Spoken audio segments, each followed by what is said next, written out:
KVS NVS की पिछले वर्षों में जितने भी पीवाईक्यू हुए वे सारे पीवाईक्यू सॉल्व करवाऊंगी केवल एक वीडियो में। आज मैं हिंदी सॉल्व करवाऊंगी, ठीक है। केवीएस हिंदी, केवीएस एनवीएस सामान्य हिंदी सॉल्व पेपर। पूर्व परीक्षा प्रश्न पत्रों का विश्लेषण चार्ट, परीक्षा प्रश्न पत्रों का ट्रेंड एनालिसिस, पार्ट चार्ट एवं बार ग्राफ, वर्णमाला, वर्तनी एवं वाक्य शुद्धि, संज्ञा, सर्वनाम, विशेषण, क्रिया, लिंग तथा वचन, काल एवं वाच्य, कारक, तद्भव एवं तत्सम शब्द तथा शब्दों की उत्पत्ति, उपसर्ग, प्रत्यय, विलोम शब्द, पर्यायवाची, शब्द समानार्थी, वाक्यांश, वाक्यांश के लिए एक शब्द, रिक्त स्थान, वाक्य रचना एवं वाक्यभेद, संधि, समास, व्यवस्थित वाक्य क्रम, रस, छंद एवं अलंकार, मुहावरे एवं लोकोक्तियाँ, आपठित गद्यांश और प्रश्नोत्तर, हिंदी भाषा व साहित्य, रचना एवं रचनाकार विविध। ये सारे चैप्टर हिंदी के, इसके सारे जितने भी पीवाईक्यू आए हैं वो सारे सॉल्व करवाऊंगी केवल एक वीडियो में, ठीक है। थोड़ा टाइम टेकिंग होगा लेकिन सारा सॉल्व करवा दूंगी। देख लीजिए कौन कौन से कब कब आए हैं। जैसे केवीएस पीआरटी के 2023 के, 18 के, 17 का पेपर, 16 का पेपर, 15 का पेपर केवीएस पीआरटी का। म्यूज़िक के भी पेपर इसमें सॉल्व हुए हैं। पीआरटी 2010 का और केवीएस असिस्टेंट टीचर नर्सरी 2014 में जो हुए थे हिंदी के, हिंदी का पेपर है ये पूरा। ऐसे करके मैं सारे पार्ट का सॉल्व करवाऊंगी। और केवीएस वाइस प्रिंसिपल की 2018 में जो पेपर आया था, प्रिंसिपल का 16 में जो पेपर आया था, एनवीएस का नन टीचिंग पोस्ट 2025 में जो आया था, टीजीटी, एनवीएस टीजीटी देखिए कैसे है 22 में, और फर्स्ट सेकेंड शिफ्ट 17 में, फर्स्ट सेकेंड शिफ्ट 18 में, फर्स्ट सेकेंड शिफ्ट 19 में, फर्स्ट सेकेंड शिफ्ट 22 में, फर्स्ट सेकेंड शिफ्ट 16 में, बस सब फर्स्ट सेकेंड शिफ्ट, ठीक है।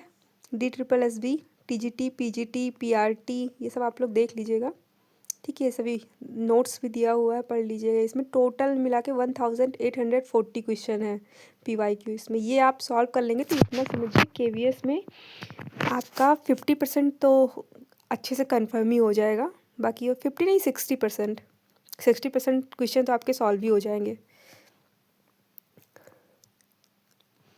पूर्व परीक्षाओं में पूछे गए प्रश्नों का विश्लेषण, पाई चार्ट एवं बार द्वारा, मतलब किस सब्जेक्ट से ज़्यादा क्वेश्चन पूछे गए थे। देखिए रस, छंद एवं अलंकार, इन तीनों टॉपिक से 10 क्वेश्चन, मुहावरे एवं लोकोक्तियों से, मुहावरे एवं लोकोक्तियाँ, और व्यवस्थित वाक्य क्रम 13, समास, इतना, संधि, वाक्य, आप लोग ये देख लीजिएगा, ठीक है। मतलब टोटल इसमें जो क्वेश्चन पुटअप किए गए हैं वो उन सारे क्वेश्चन इसमें बताए गए हैं, ठीक है। किस सब्जेक्ट से कितना पूछा गया था ये देखिए, इसमें देखिए ग्राफ के माध्यम से भी आपको समझाया गया है।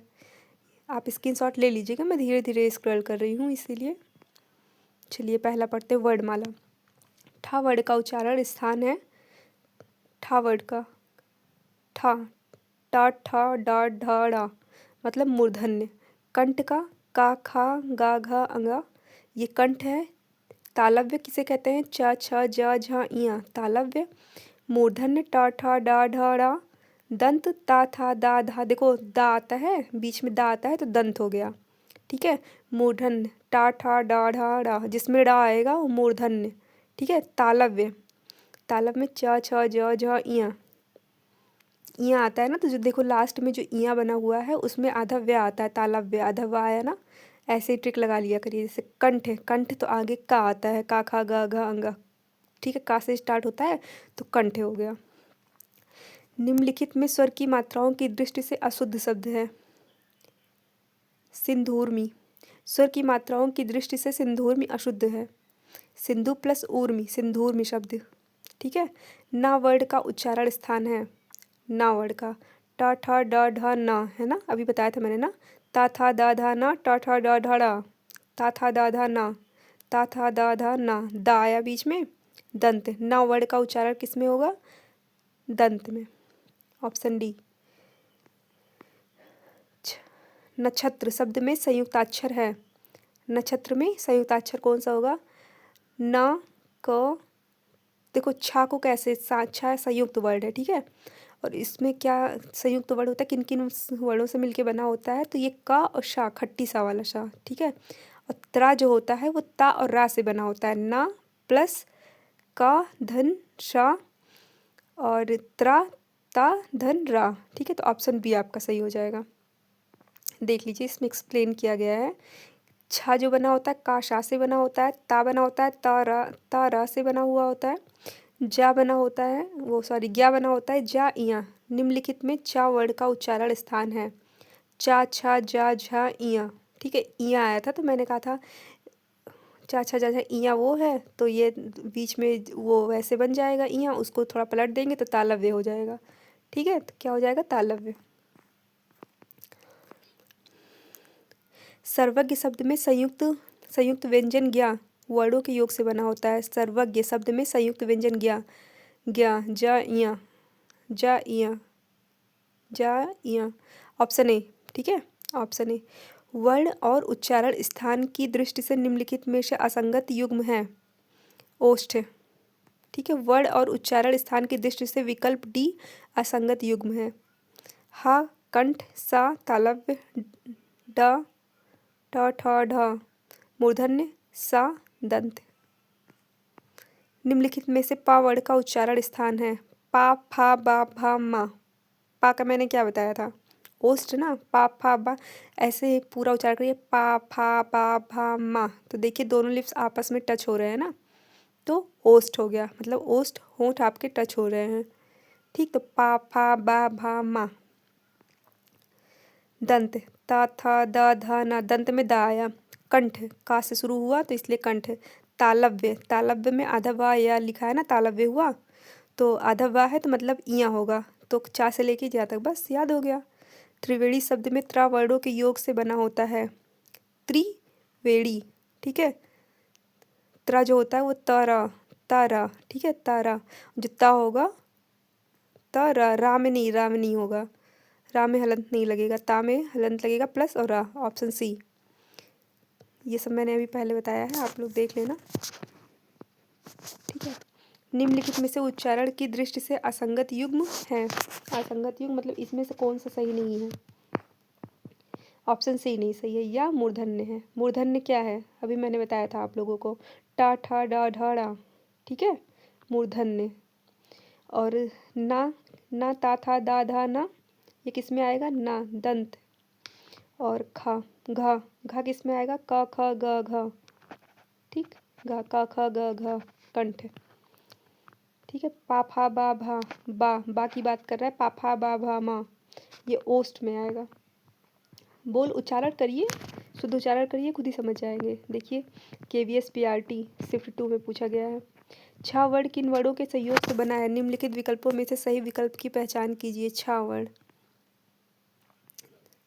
छा वर्ण क्षत्रियज्ञा, ठीक है। तो इसमें स्टार लगा, दिए गए विकल्पों में भी विकल्प सही नहीं है। छा वर्ण क शा वर्णों से मिलकर बना हुआ संयुक्त है। हाँ, क शा छा मैंने अभी ऊपर बताया था, मिलकर बना हुआ वर्णों से मिलकर बना हुआ संयुक्त व्यंजन है। अन्य संयुक्त व्यंजन इस प्रकार बने हुए होते हैं। ये सब मैंने अभी आपको पढ़ा दिया है। त्रा ज्ञा स्रा किस किस से मिलके बनते हैं, संयुक्त व्यंजन है ये सब, ठीक है। ढा वर्ण किस वर्ग का है? ढा वर्ग किस वर्ग का है? दिए गए विकल्पों में सही विकल्प छाटिए। ढ ट ठ ड ढ ड़, ठीक है। ट ठ ड ढ ड़, ड़ आया लास्ट में ना, तालव्य, ठीक। टा वर्ण के हैं, ट ठ ड ढ ड़।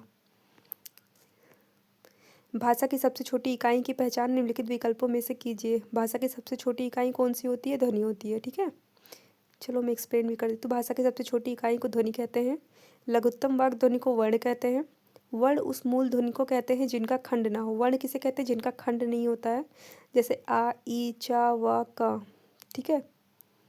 मैं इसका ट्रिक बताऊँ। चवक ई आई, चवक आया, चवक आई, चवक आई, ठीक है। चवक आई, चवक आई, क्या ट्रिक है इसका? चवक आई। मूलतः हिंदी में वाव में एक ही चीज़ बार बार इसलिए रिपीट कर रही हूँ ताकि आप लोगों को अच्छे से याद हो जाए, ठीक है।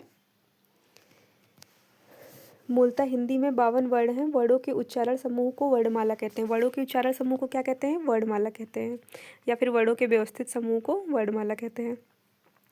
ज्ञा वर्ण किन वर्णों के सहयोग से बना है? निम्नलिखित विकल्पों में से सही विकल्प की पहचान कीजिए। ज्ञा वर्ग, ज और इया मैंने बताया था, और जा में हलंत लगेगा, इया में हलंत नहीं लगेगा। Option A. पा किस तरह की ध्वनि है? पा किस तरह की ध्वनि है? नीचे दिए गए विकल्पों में से सही विकल्प का चयन कीजिए।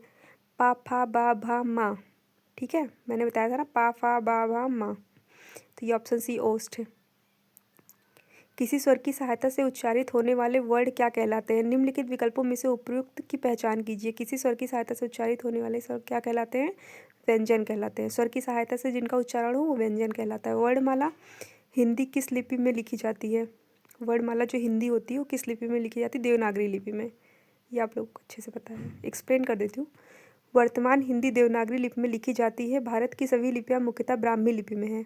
ठीक है, भारत की मैक्सिमम लिपियाँ किस लिपि में है? ब्राह्मी लिपि में है, लेकिन जो वर्तमान में देवनागरी लिपि है वो हिंदी है। हिंदी जो है हिंदी देवनागरी लिपि में लिखी जाती है, और भारत की मैक्सिमम सभी लिपियाँ किस लिपि में लिखी जाती हैं? ब्राह्मी लिपि में लिखी जाती हैं। खरोष्टी यह लिपि दाएँ से बाएँ लिखी जाती है। खरोष्टी लिपि जो होती है दाएँ से बाएँ लिखी जाती है, बाकी देवनागरी लिपि आपकी बाएँ से दाएँ लिखी जाती है। सम्राट अशोक के शाहबाजगढ़ी और मनसेहरा, ये सब नहीं इम्पॉर्टेंट है। मंदारिन, पाली देख लीजिए, मंदारिन देख लीजिए, चीनी भाषा है। ठीक है, चीनी भाषा, ये सब मत लिखिएगा, बस इतना याद रख लीजिए। मंदारिन कौन सी भाषा है? चीनी भाषा है। पाली का शाब्दिक अर्थ पवित्र रचना, बौद्ध त्रिपिटक की भाषा के रूप में भी जाना जाता है। पाली का शाब्दिक अर्थ याद कर लीजिए, बस फालतू वो सब याद करने की जरूरत नहीं। माँ किस प्रकार का वर्ड है? माँ, पा, फा, बा, भा, माँ। मैंने बताया था माँ किस प्रकार का वर्ड है। पा, फा, बा, भा, माँ। ठीक है, ऑप्शन सी ओष्ठ। उच्चारण स्थान के आधार पर हिंदी व्यंजनों को कितने वर्णों में रखा जाता है? निम्नलिखित में से सही विकल्प को चिह्नित कीजिए। 9 वर्णों में रखा जाता है। उच्चारण के आधार हिंदी वर्णमाला को 9 वर्णों में रखा जाता है। कंठ, तालु, मूर्धा, दंत, ओष्ठ, नासिका, कंठोस्थ, दंतोष्ठ। ठीक है, दंत और ओष्ठ मतलब दंत और ओष्ठ जो दोनों को ऐड करके दंतोष्ठ बनाया गया है, वह हो गया। कंठ और ओष्ठ को ऐड करके जो बनाया गया है वो तुम्हारा कंठोष्ठ हो जाएगा। नासिका मतलब जो नाक से बोला जाता है, मतलब 5वां अक्षर, जैसे क ख ग घ तो अंगा हो गया, चा छा जा जा इया हो गया, अंगा, इया, ड़ा, मा, ये सब तुम्हारा नासिका से होगा। ठीक है, पंचम अक्षर। और अंग, अंग, ड़ा, इया, ड़ा, अड़ा, अड़ा है वो, ड़ा नहीं है, अड़ा है। ड़ा, ना, मा। ओष्ठ, ऊ, छोटा ऊ, बड़ा ऊ, पावर्ग। दंत, दंत का मैंने बताया था तावर्ग। और लासा ला, ठीक है, लासा। मूर्धा मैंने बताया था टावर्ग। री, रा और शा, ये सब आप लोग पढ़ लीजिएगा, एक्सप्लेन करूँगी, वीडियो ज़्यादा लंबा हो जाएगा। इस मूल ध्वनि को जिनके खंड ना हो सके उसे क्या कहते हैं? वर्ड। जिनके खंड नहीं हो सकते, वह मूलध्वनि जिनका खंड नहीं हो सकता है उसको वर्ण कहते हैं। जैसे आ, ई, का, चा, वा इत्यादि। वर्ण हमारे उच्चारित भाषा की सबसे छोटी इकाई है। हिंदी में कुल 52 वर्ण हैं। हिंदी में कुल कितने वर्ण हैं? 52। निम्नलिखित में से संयुक्त व्यंजन कौन सा है? संयुक्त व्यंजन 6 मैंने बताया था, आप लोग चेक कर लेना। फा वर्ड का उच्चारण स्थान बताइए। फा का उच्चारण स्थान क्या है? पा, फा, बा, भा, म। ठीक है। अनुनासिक व्यंजन कौन से होते हैं? अनुनासिक व्यंजन वर्ण का पंचमाक्षर। देखो मैंने आपको यहाँ पे बताया था पहले ही 19 नंबर में, 19 नहीं शायद 18 नंबर में, जो भी हो देख लीजिएगा आप लोग। मूर्धन्य ध्वनियाँ कौन है?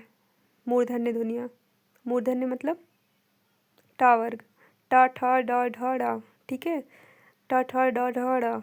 ड़ा है तो रस, ड़ा, रस, ड़ा, रस, ड़ा, रस। ठीक है, ड़ा, रस, ड़ा, रस। ड़ा से री भी आता है। ठीक है, टा वर्ग और ड़ा आता है, मूर्धन्य है ये, और उसमें रस भी होगा। ड़ा में रस, रस री, रसरी, रसरी। ठीक है, टा वर्ग रसरी, रा खाली खट्टी सा री।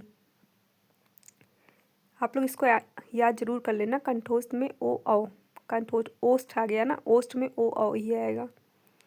कंठ तालव्य कंठ, जो कंठ से भी बोला जाता है और तालु भी स्पर्श करता है। कंठ से भी बोला जाता है, तालु भी स्पर्श करता है, वो ए ओष्ठ। ठीक है, ये सब आप लोग पढ़ लीजिए। हिंदी वर्णमाला में घ वर्ण विभाग में आता है। घ वर्ण व्यंजन। महाप्राण किसे कहते हैं? जिन वर्णों के उच्चारण में मुख से कम श्वास निकले, जिन वर्णों के उच्चारण में मुख से अधिक श्वास निकले। महा मतलब हो गया अधिक, सिंपल सी बात है। ठीक है, मैं ट्रिक बताती जा रही हूँ, आप लोग याद करते रहिएगा। महाप्राण मतलब महा मतलब महान, ज़्यादा श्वास निकलेगी। ठीक है, जिन वर्णों के उच्चारण में मुख से अधिक श्वास निकले या जिन वर्णों के उच्चारण में हकार की ध्वनि विशेष रूप से सुनाई दे। हर वर्ग का दूसरा और चौथा वर्ण तथा शा शा सा हा उन्हें महाप्राण कहते हैं। निम्नलिखित में से कौन सा वर्ण अल्प प्राण को दर्शाता है? अल्प प्राण। महाप्राण मैंने बता दिया, अल्प प्राण पढ़िए। रा। ठीक है, रा वर्ण अल्पप्राण व्यंजन है जिन व्यंजनों के उच्चारण में मुख से कम श्वास या अल्प श्वास निकले। ठीक है, जैसे पहला, तीसरा, पांचवा, 1 3 5। ठीक है, अल्प प्राण जो होता है वो 3 5 करता है। ठीक है, एक को देख लेता है तो 3 5 करने लगता है। याद हुआ? अल्प प्राण क्या, एक को देख लेता है 3 5 करने लगता है, एक को देखा 3 5 किया, 2 4 को छोड़ देता है तो 2 4 तुम्हारा महाप्राण में चले जाएंगे। ठीक है, यारा लावा इसमें आ जाता है। एक को देख के 3 5 करेगा, यारा लावा आ जाएगा, उन्हें अल्प प्राण कहते हैं। निम्नलिखित में से कौन सा वर्ण महाप्राण को दर्शाता है? कौन सा वर्ण महाप्राण को दर्शाता है? महाप्राण मैंने किसे क्या बताया कि जिसमें स्वर अधिक निकले। ठीक है, महाप्राण क्या बताइए आप लोग? अल्प स्वर, अल्प श्वास, सॉरी, तो वो क्या हो गया? अल्प प्राण। ठीक, और अधिक श्वास तो वो महाप्राण। ठीक है, दिए गए विकल्पों में से ढ महाप्राण ध्वनि है। जिन व्यंजनों के उच्चारण में मुख से अधिक श्वास निकले या जिन व्यंजनों के उच्चारण में हकार की ध्वनि विशेष रूप मैंने बताया है, आप लोग देखिए इसमें लिखा हुआ है दूसरा और चौथा शा शा सा हा। देखिए इसमें दूसरा और चौथा, देखो एक को देख के 3 5 करने लगा, एक को देख के 3 5 करने लगा तो वो अल्प हो गया। ठीक है, उसमें 4 वर्ड क्या थे? यारा लावा। और इसमें सा सा सा हा। इसमें देखिए सब सम है ना, सा है, इनको सबको सम मान लीजिए। हा सा हा। ठीक है, 2 4 इवन है, सम है। अल्प प्राण किसे कहते हैं?